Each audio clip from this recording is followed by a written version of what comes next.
Kalau belum subscribe juga segera ya, supaya kita bisa terus mengikuti channel ini dan sehingga channel ini bisa jadi berkat dalam hidupmu. Bapa di sorga, Engkau tidak pernah berubah, seperti Yesus juga tidak pernah berubah dulu, sekarang, sampai selama-lamanya.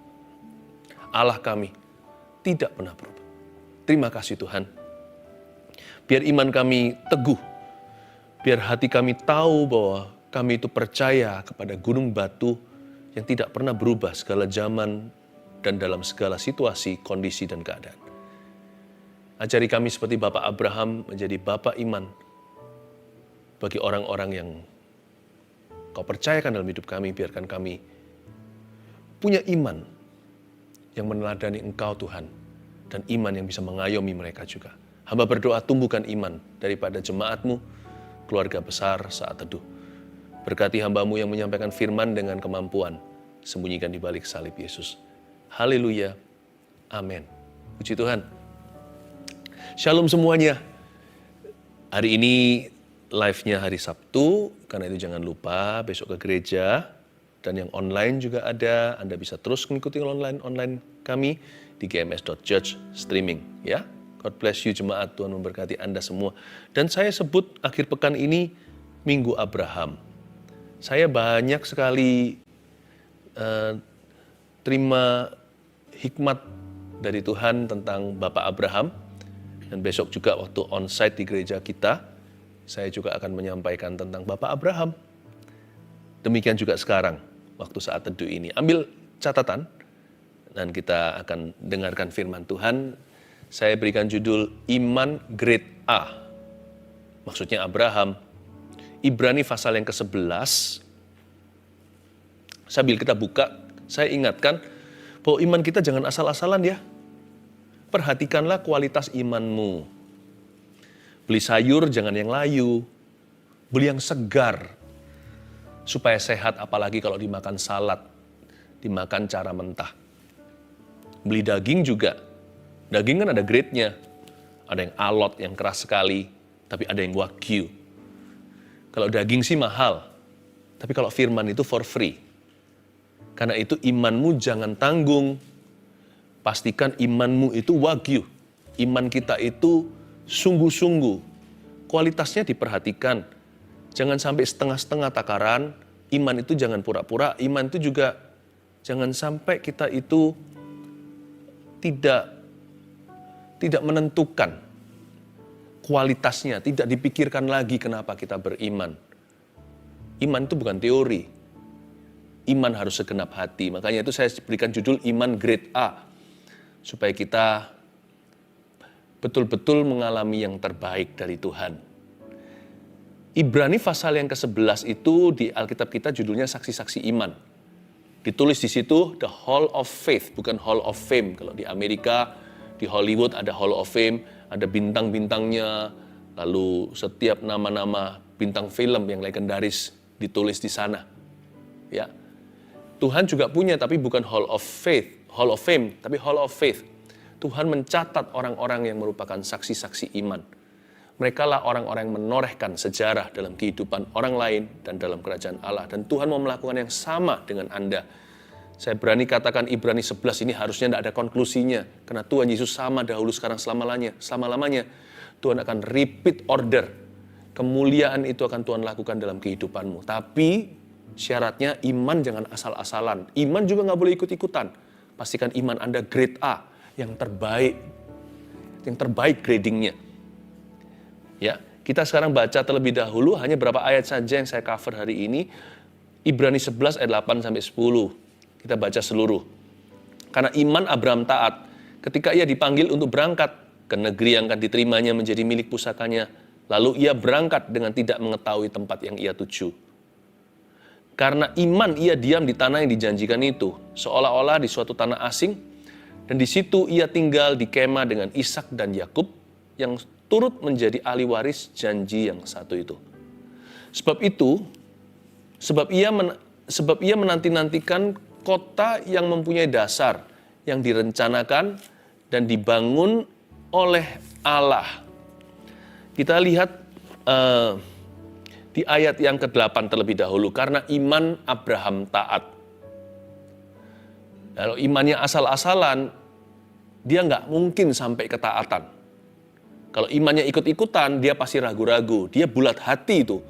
Karena iman Abraham taat. Jadi dia bukan hanya sekedar yes man, melakukan instruksi. Bukan hanya dia sekedar taat buta.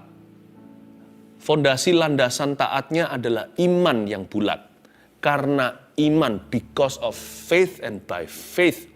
Abraham taat ketika ia dipanggil untuk berangkat ke negeri yang akan diterimanya menjadi milik pusakanya.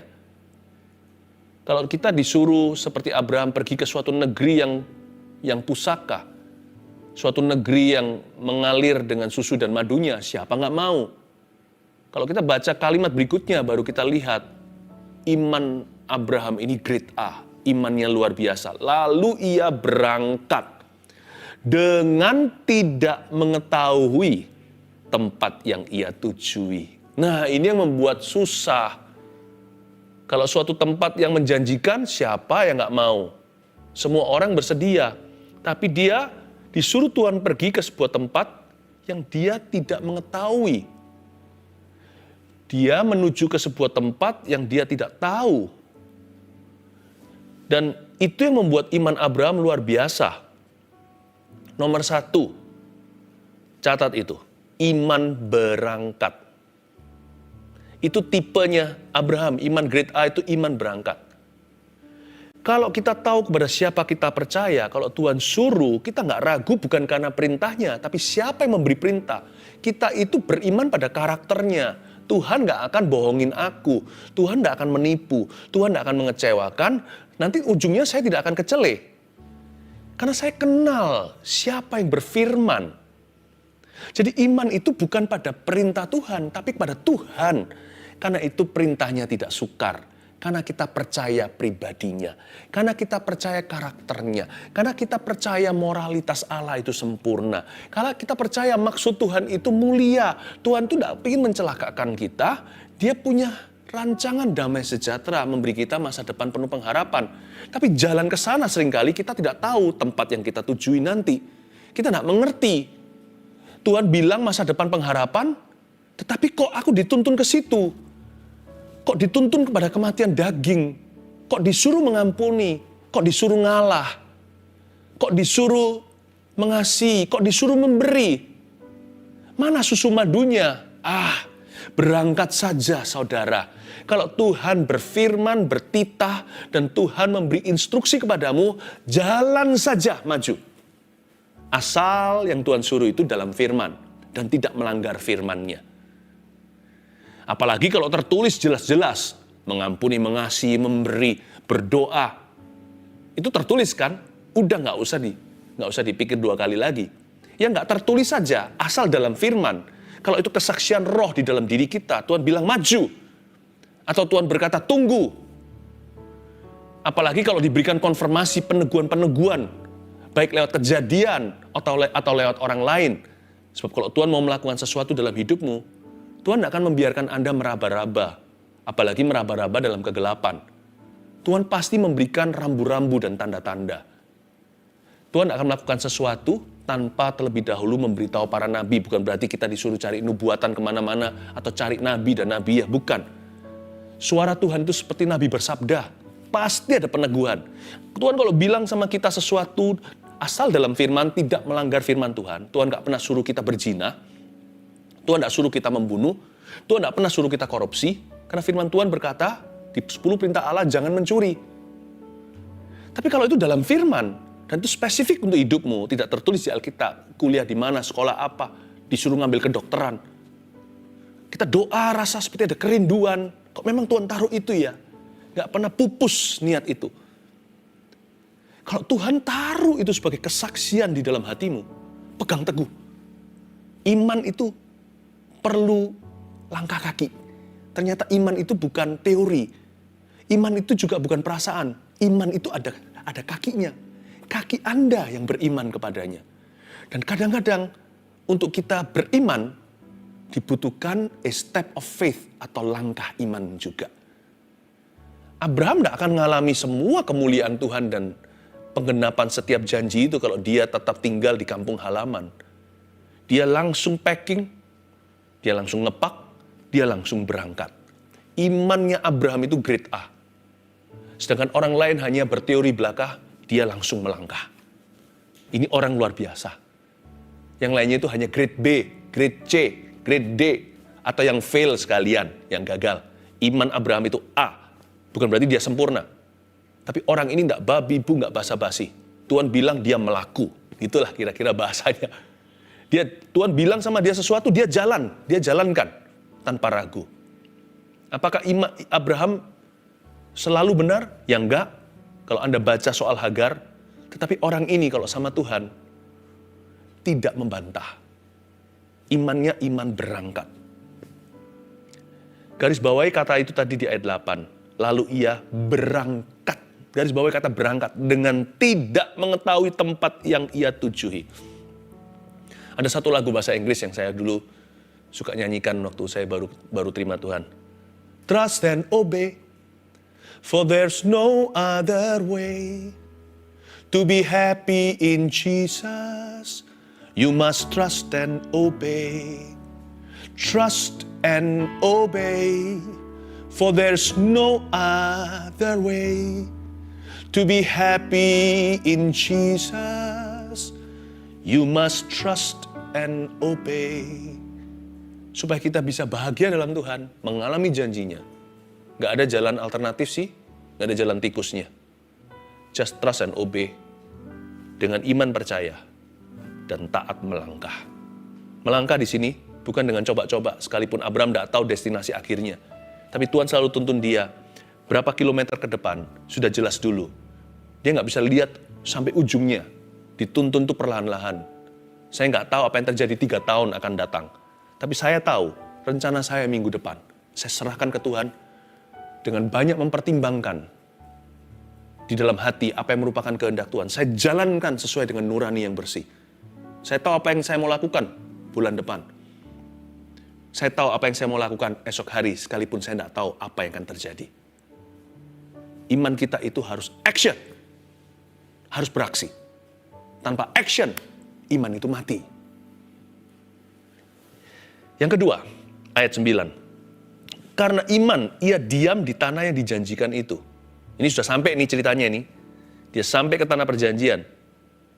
Seolah-olah di suatu tanah asing. Sekali lagi saya ulang dari awal. Karena iman, Abraham diam di tanah yang dijanjikan itu. Seolah-olah di suatu tanah asing. Dan di situ ia tinggal di kemah dengan Ishak dan Yakub yang turut menjadi ahli waris janji yang satu itu. Garis bawahi kata seolah-olah.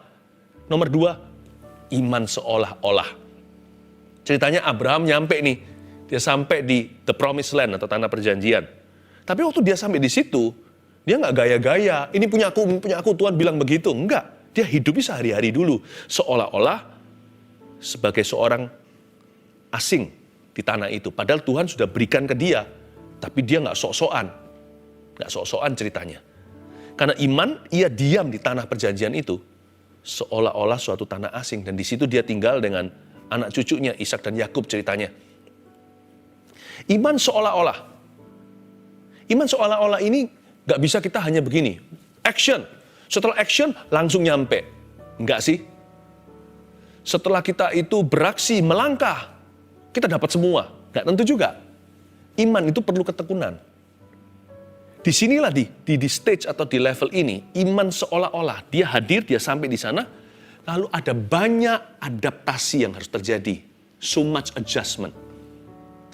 Segala sesuatu baru. Dia sebelumnya di tanah kelahirannya, sekarang di tanah perjanjiannya. Dua hal itu berbeda. Abraham itu, dia itu berasal dari negeri penyembah berhala. Tetapi sekarang dia dipindah ke tanah perjanjian. Ada banyak sekali penyesuaian yang terjadi. Dan Abraham harus membaharui akal budi. Waktu dia di sana, dia harus mengingatkan dirinya sekalipun sehari-hari dia hidup sebagai orang asing. Kan dia nggak boleh seenaknya tempat ini tempat gua. Kan ada prosesnya untuk dia bisa memenangkan tanah perjanjian. Nanti sampai Yosua. Tetapi sekarang Dia harus mulai bercokol di sana. Mungkin mulai bercocok tanam. Dia mulai bangun infrastruktur kehidupan yang baru di situ, yang orang-orang situ anggap dia itu orang yang sangat beda dengan mereka. Yang lain menyembah berhala, dia menyembah Allah Israel. Ada banyak fondasi yang harus dibangun, tapi dia nggak boleh hilang visi. Karena iman itu memang ketekunan sih. Iman seolah-olah itu membuat dia harus terus tiap hari secara sengaja memberitahu diri. Aku memang orang asing di sini. Tapi aku juragan tanah. Tuhan berkata, tempat ini milikku dan keturunanku. Jadi dia harus selalu mengingatkan dirinya. Pembaharuan akal budi terjadi. Tiap hari dia harus renungkan firman yang dia pernah dengar. Keturunanmu akan jadi berkat. Sebanyak bintang di langit. Sedangkan dia masih belum punya anak waktu itu. Sampai umur 100 tahun dia menunggu. Bahkan tidak ada anak satu. Anak perjanjian itu belum diberikan, Ishak namanya.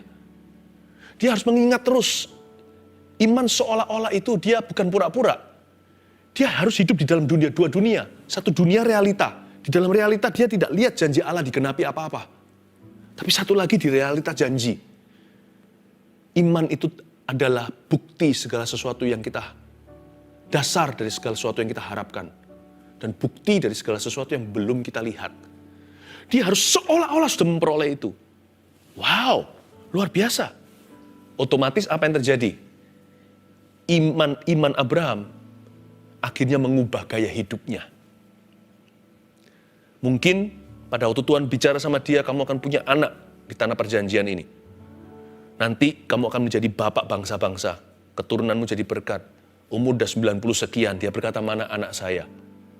Tapi dia berbuat seolah-olah segera dia punya anak. Mungkin dalam bahasa modernnya ini ilustrasi saja. Mungkin dia mulai beli dan baca buku-buku parenting. Mungkin dia mulai terima pengajaran-pengajaran gimana membesarkan anak. Anak pun belum punya. Tapi dia seolah-olah akan punya anak. Memang sih, kalau Tuhan bicara, Tuhan tidak pernah gagal. Anak pasti akan datang. Tapi dia harus masuk ke dalam dia harus masuk dalam sebuah kondisi hidup yang dia terjepit di tengah antara realita dan janji yang belum digenapi. Dan dia harus bertindak seolah-olah janji itu sudah digenapi. Nama pun diubah. Dari Abram menjadi Abraham, yang artinya bapak bangsa-bangsa. Mungkinkah dia sudah mulai siapkan rumah untuk anaknya? Mungkinkah dia mulai berpikiran sebagai seorang ayah? Dia mulai pikirkan nanti anaknya mau sekolah di mana. Imannya seolah-olah dia sudah jadi ayah. Karena itu, ini penting sekali. Kalau Tuhan pernah berbicara dalam hidupmu, Tuhan mau memakai Anda. Bertindaklah, berbuatlah seolah-olah 1001 mata memandang Anda, sekalipun belum satu orang pun mengenalmu. Kalau Tuhan berkata bahwa pernikahanmu akan bahagia suatu hari, jagalah kekudusan itu waktu pacaran, bahkan sebelumnya kita latihan, supaya jangan sampai kekudusan itu dicemari. Berbuatlah seolah-olah pernikahanmu itu akan menjadi berkat, keturunanmu akan diberkati. No, aku tidak akan jatuh di dalam dosa seks. Saya bertindak seolah-olah pernikahan saya akan diberkati. Memang sih, kalau Anda percaya, terjadilah. Kalau Tuhan berkata kepada Anda, nanti karirmu itu akan sungguh-sungguh diurapi oleh Tuhan. Jangan asal-asalan sekolah. Bertindaklah seolah-olah sudah jadi orang sukses. Padahal masih di bangku sekolah ini. Di area inilah banyak orang yang imannya diuji apakah sekedar teori atau dia serius sekali. Iman yang tidak mengubah gaya hidup seseorang, lifestyle-nya tidak berubah gara-gara imannya, itu iman adalah tong kosong nyaring bunyinya. Tidak ada kuasa di dalamnya. You have to believe to the point that your life is changed by your belief. Kita harus percaya sampai titik hidup kita itu diubahkan karena percaya kita. Makanya jangan sembarangan percaya. Percayalah firman Tuhan. Percayalah apa yang Roh Kudus taruh di hatimu. Apa yang sesuai dengan firman ini. Percayalah apa yang tertulis dalam Alkitab. Believe with all your heart. Dari sejak saya belasan tahun, umur 18 terima Tuhan, saya selalu meyakinkan diri saya sendiri, Tuhan mau pakai saya, Tuhan mau pakai saya, Tuhan mau pakai saya. Pelayanan saya belum ada apa-apa. Hanya bantu untuk ringkas-ringkas keyboard, kabel.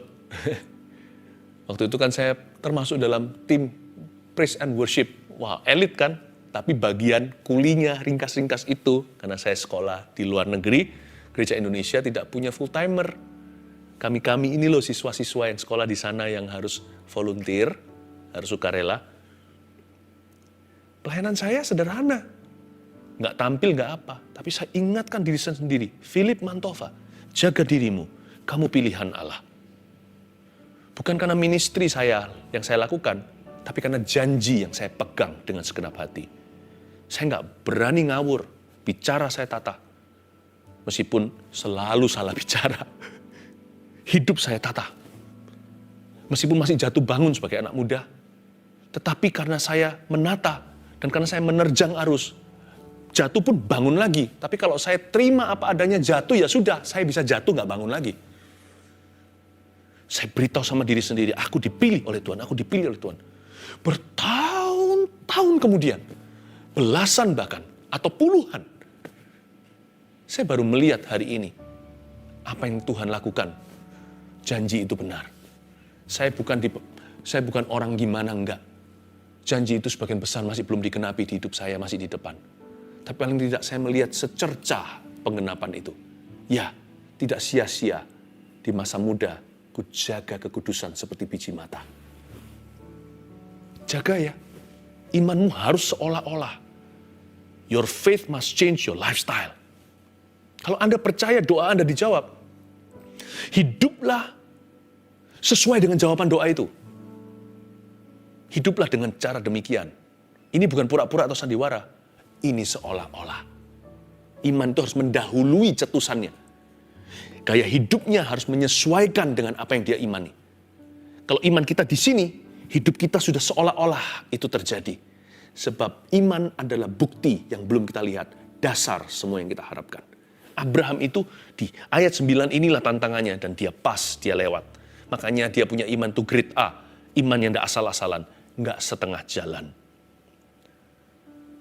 Ayat yang terakhir. Ayat yang ke-10. Sebab ia, ini Abraham, menanti-nantikan kota yang mempunyai dasar. Yang direncanakan dan dibangun oleh Allah. Garis bawah itu, sebab ia menanti-nantikan, garis bawah kata menanti-nantikan. Yang ketiga, iman menanti-nantikan. Ini iman tipenya Abraham, yaitu iman yang bagus quality. Imannya grade A, sungguhan. Imannya menanti-nantikan. Kenapa imannya menanti-nantikan? Abraham itu hidup di masa depan. Meskipun dia sekarang seolah-olah di masa kini, dia kerjakan, lakukan bagiannya. Dia hidup di masa depan. Iman itu sebagian besar kan untuk apa yang belum terjadi, ya kan? Sebagian besar, bukan segala sesuatu tentang iman itu selalu berhubungan dengan apa yang belum terjadi. Sebagian besar, kita beriman keselamatan kita, bukan? Sudah masuk surga belum? Belum nih, masih hidup, sekarang masih di bumi. Tapi kita hidup untuk surga. Kita hidup untuk upah surgawi kita. Karena kita tahu ada kebangkitan orang mati. Belum terjadi? Belum terjadi. Tapi kita hidup sehari-hari menanti-nantikan saat keselamatan itu datang. Tapi jangan cepat-cepat, jangan lekas-lekas. Masih banyak tugas menunggumu dan menungguku.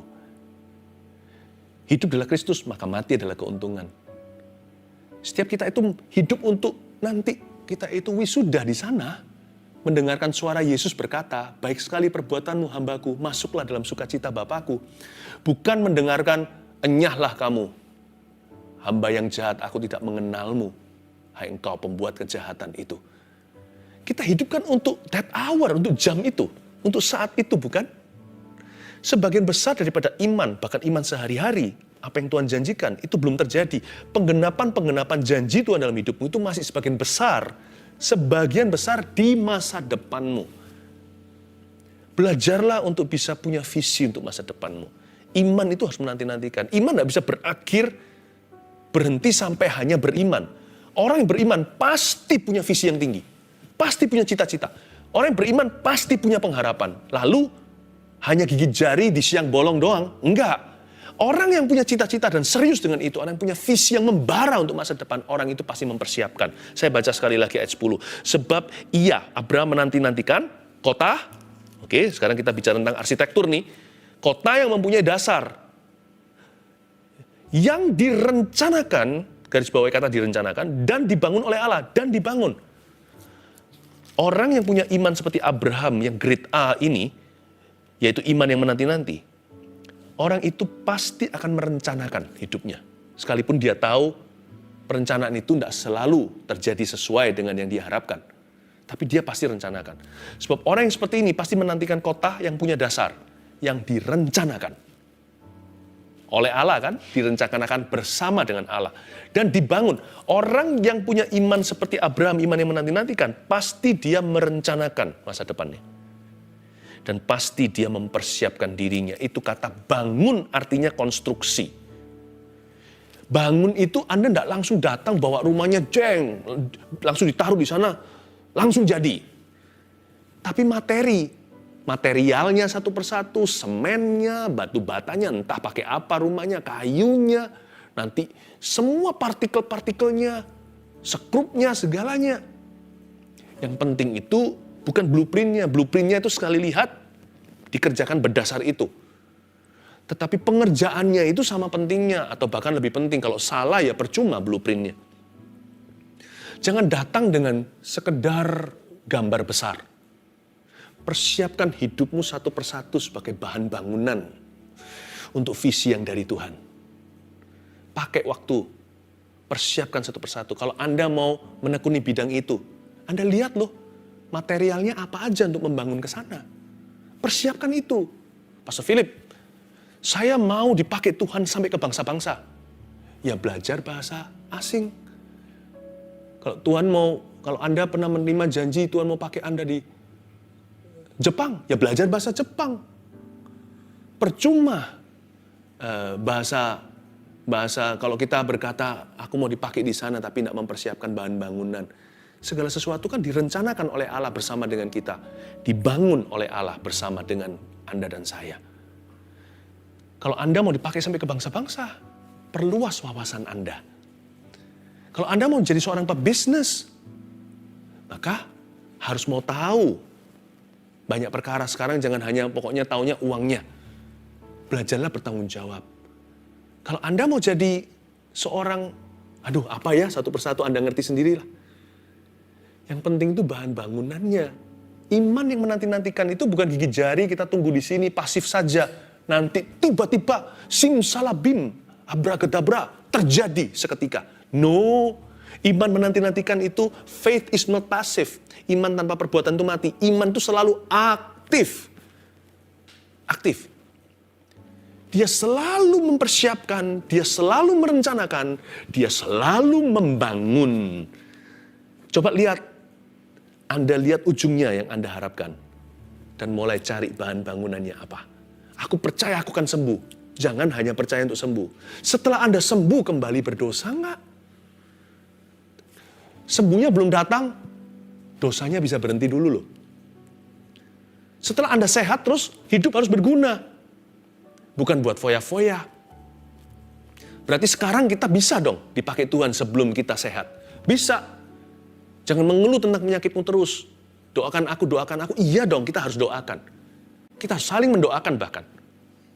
Tetapi, Anda tidak usah tunggu kesembuhan itu datang. Sekarang Anda bisa dipakai Tuhan. Tutur katamu lembut memberkati orang lain. Mendoakan seseorang. Oh, semua orang kan welcome doa hari-hari ini. Jangan tunggu Anda sembuh. Berguna dulu. Sambil menantikan kesembuhan. Sambil berdoa kota yang dibangun oleh Tuhan. Itu dia yang Tuhan harapkan. Jangan lupa iman grade A itu apa aja? Tipe Abraham kualitas Abraham. 1, iman berangkat. 2, iman seolah-olah. 3, iman menanti-nantikan. Saya yakin mujizatnya pasti akan terjadi. Tidak ada yang mustahil bagi Tuhan Yesus. Haleluya. Ku bermujizatmu pasti terjadi, sebab tiada yang tak mungkin bagimu. Mari kita semua menyanyi. Ku percaya mujizatmu pasti terjadi, Engkau Tuhan tepati janjimu. Engkau Tuhan tepati janjimu. Engkau Tuhan tepati janjimu. Katakan dengan segenap imanmu, Engkau Tuhan tepati janjimu. Mari kita angkat tangan semua untuk menerima berkat penggembalaan Tuhan Yesus. Terima kasih untuk domba-domba dan jemaat-Mu yang terkasih. Terimalah berkat dari Allah Abraham, Ishak dan Yakub. Dia mengingat-Mu, mengasihi-Mu, dan Tuhan menjawab doa-Mu.